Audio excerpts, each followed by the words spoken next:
When we hear the word lemons and lemonade, we think of a wonderful, cooling summer drink, but in the 18th century, it was a lot more than that.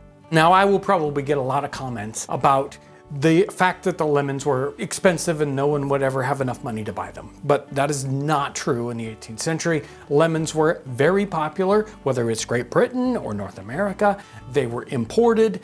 They were a common item that regular people wanted. Yes, they were expensive, but there are things that are expensive today that we just will not do without. And that same thing is true in the 18th century. There are specific drinks that were based around lemons. So if you're gonna have a punch, which is probably the most common mixed drink of the 18th century, lemons are in it, and most people are going to be drinking a little punch in their life. Now, what about the origins of lemonade? It's kind of murky. If we go back into the past, we don't know exactly when lemonade starts out, but we get hints that in the 10th or 12th century, the origins of lemonade happen in the eastern part of the Mediterranean. And that slowly starts to move along, probably to Italy and especially to France in the 17th century. So somewhere in the early to middle of the 17th century, say 1650 or so, lemonade just explodes in France and it becomes extremely popular. So popular that there are street sellers that wander around with like a keg of lemonade on their back, serving out little cups of lemonade to people in the streets. It's one of the most popular things for sellers in Paris in the 17th century. It's amazing to see the kind of numbers on that. And that becomes more popular in Great Britain and probably North America in the 18th century. That's when we start to see that showing up in recipe books and in cookbooks. But we also see references to lemons and specifically lemonade in a medicinal context. Sometimes people are using lemonade as the cure. There's one little section where Voltaire is talking about being cured of smallpox by lemonade alone. So it's like 3 weeks of drinking nothing but lemonade and he was cured of the smallpox. Here's a quote from one of the books of the 18th century where they're talking about dealing with the sick. He says, "Drinks. There are 3 kinds of drink particularly adapted for the sick house: wine, punch, and lemonade." Understanding the culture of people from 250, 300 years ago isn't easy for us. They live in a world that is foreign to us, but it's easy for us to grasp what they're thinking about or doing if we connect to their food. And this is one of the most interesting, sort of almost direct connections we have with people in the 18th century in food, is the fact that they had something almost exactly like our lemonade of today. Now, there are fun twists and different variations in the 18th century, but it's very interesting to see that they're using lemonade in some different ways, but in exactly the same way as we use it today. We can certainly see common people interacting with lemons if we go into the court records of the 18th century and if we look at the records of the Old Bailey. So we want to see court cases in, say, London in the 18th century, and we find lots of references to people stealing lemons, or they're giving testimony talking about being usually in a tavern or something, and they will call for lemons so they can make their punch. So we have many references to lemons in certainly circumstances where not just rich people are eating them, but just normal everyday people. We have multiple references to lemonade in the cookbooks of the 18th century. If we kind of go early to 1720s, we get some fun variations. So it's not just one lemonade recipe. It's never like that in the cookbooks. It's usually, here's one way, here's another way, here's another way. So this is John Knott, and this is 1724 in his Cooks and Confectioners Dictionary. And he has, to make lemonade, we scrape lemon peel in water and sugar, put in a few drops of oil of sulfur and some slices of lemon. Put in a pound of sugar to every quart of water. And then right below that, he has to make lemonade with lime juice, which seems like you're making something different, but 3 quarts of spring water, put in a pint of lime juice, a pound or a pound and a half of double refined sugar, and when the sugar is dissolved, it is done. So that's a lemonade made with lime juice. Now, this does include a few drops of oil of sulfur.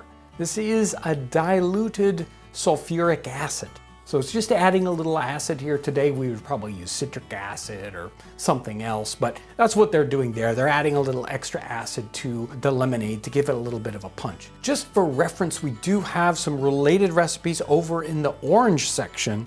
There's a recipe for orange water, which is sort of like just orange lemonade, basically, or this is an orangeade recipe. It says to make orangeade, for every quart of water, take 6 oranges and 2 lemons, squeeze out the juice into the water, leave the zests and the skins for some time, beat up the water by pouring it from one vessel to another, and then strain the liquor and let it cool. If we look in the Experienced English Housekeeper from 1795 by Raffald, we find 3 lemonade recipes. Lemonade for the same use, 1 quart of boiling water, add the juice of 6 lemons, rub the rinds of the lemons with a sugar loaf to your own taste, and when the water is near cold, mix the juice and the sugar with it and then bottle it for use. A lot of these recipes, in fact all of them, seem to always include some part of the zest or the rind.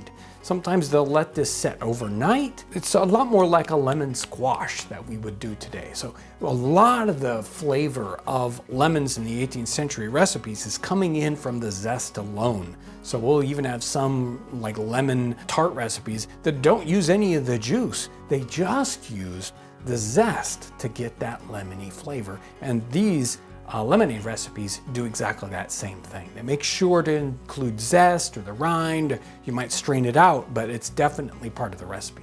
Most of these lemonade versions are very similar to each other. We're going to pick the third one out of Raffald's cookbook here from 1794. We're going to take 6 lemons and we're going to pare the outside edge of them. We're going to try not to get too much pith here. This is actually very similar to what we would do if we were making candied lemon peel. We will put this into about a quart of not quite boiling water, just like the recipe says here, made not too hot. So 200-degree water. And in the pan, we're also going to put about 12 ounces of sugar. This is a lot of sugar for a quart of water, so you could probably pull back just a touch. This is supposed to set until it cools off, or overnight. Once that has cooled off, we're going to squeeze in the juice of those 6 lemons that we've just taken the rind off of. Now, I've pulled back a little bit, so I just did 4 lemons. And now after that lemon juice, we can add just a touch of orange flower water. That's what this recipe calls for, 1 spoonful of orange flower water. If you don't have that, you'll probably still get a very, very similar flavor, and undoubtedly, many people in the 18th century did not have that at hand at the time and just made the lemonade without that. This then goes through a bag or a sieve to get out all the solid particles so that we have just nice, clear lemonade.